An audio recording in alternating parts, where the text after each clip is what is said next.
Aho, buju indanoy magnadok. Anin, kagegabo indigenakas. Mekanak and dudem, mekanak wajuing and dunjaba. Besho kakaba kong and danongum. Apajigo migwech bizendaoye. And what I said there was a traditional Ojibwe protocol greeting. I said hello, all of my relatives. My name is Kage Gabo. I'm Turtle Clan. I'm a descendant of Turtle Mountain. I live close to Minneapolis today. And I wanted to thank all of you for tuning in and listening to this live Ojibwe Word of the Day. Again, if you take a few moments out of your day to talk about, to discuss, to listen to Anishinaabe, Ojibwe, Chippewa, language, culture, history, spirituality, ethics, philosophy, linguistics, I'm incredibly grateful for that. So I always like beginning by saying thank you so much for listening. And tonight's word of the day, and this has happened completely without premeditation.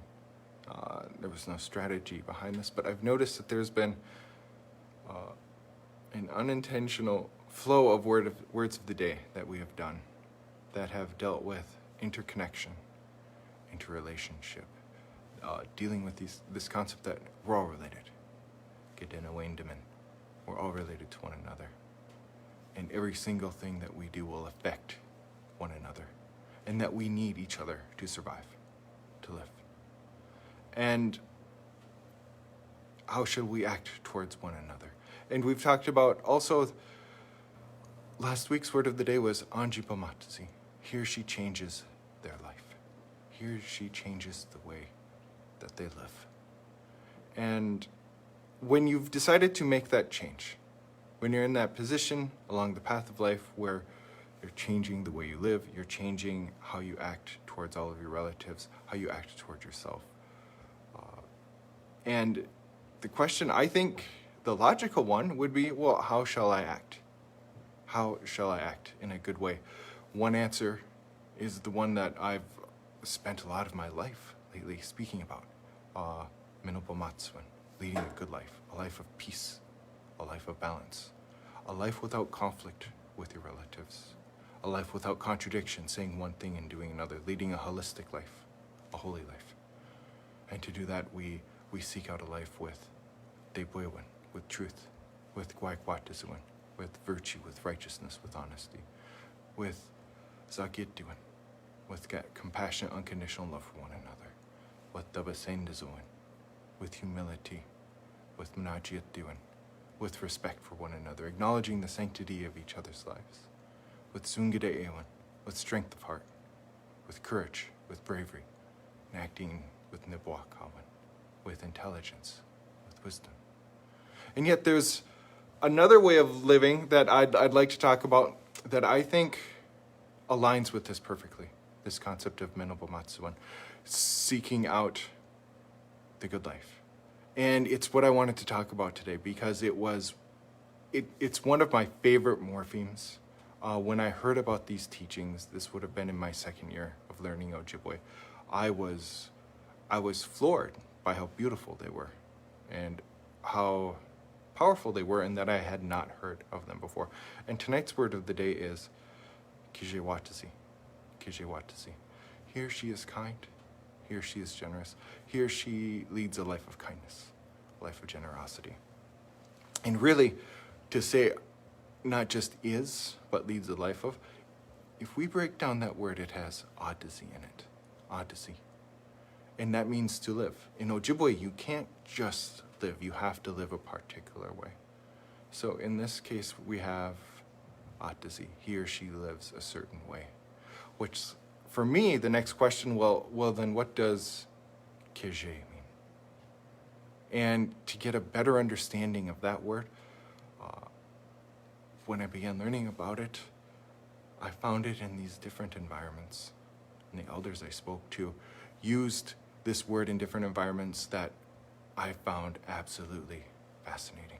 I found absolutely beautiful. And it also gave me deep insight into like the spirituality of our ancestors. Maybe one of the most important places this showed up was the name for the creator. So this is not the creator's name. That one is nameless. If you give this one a name, yeah, you've missed it. But it was a description. And the word I heard was Gizhewaadizi. Gizhewaadizi. Often, as a young man, I had heard, as I began studying, Gizhewaadizi, the Great Spirit, the Great Mystery. Manadu meaning mystery or spirit, that which can't be known by using thought, by using the intellect. So what I understood then was that it wasn't just Great Spirit. It was Gizhewaadizi, the kind spirit, the benevolent spirit, one who has unconditional, compassionate love. And there was something in there that, hearing that, often I think the original name, or the original name that they would have used to try to describe the mystery, was Gizhewaadizi, the kindest spirit. And there's something beautiful about that. This mystery that can't be possibly known using the intellect, using the mind, must be inherently kind. And that this creation must be inherently kind as well. And so the mystery wasn't someone or something to be feared. It was something that was looked upon with reverence. And it was something that was acknowledged as being fundamentally good, fundamentally kind, with loving kindness, with unconditional compassion. And that changed my perspective of traditional spirituality. I found that very beautiful. But this word was not just reserved for the Creator. You can also have Gizhenabe or Gizhenabekwe. So that Abe is like a Anishinaabe. It's a being. It's someone, it's a human. It's a two-legged. So this idea for Gizhe, it's not reserved for this highest part of spirituality. As Creator, human beings can also act with this kindness, with this benevolence, with this compassion for one another. And so traditionally, a Gizhenabe would be someone who, and this was what powerfully affected me as a young man, be someone who beginning at around age 20 would contribute whatever they had in excess after feeding themselves and their families. If they had extra rice, if they had extra sugar, if they had extra fish, if they had extra wias, meat, venison, whatever they had in surplus, they gave away. They reserved none of that for themselves. They didn't hoard it. They didn't accumulate it. They gave it to those in need, the orphan, the widow, the elder, those who could not get those things for themselves. And they gave it without expecting anything in return. And they would do this from about age 20 until age 40.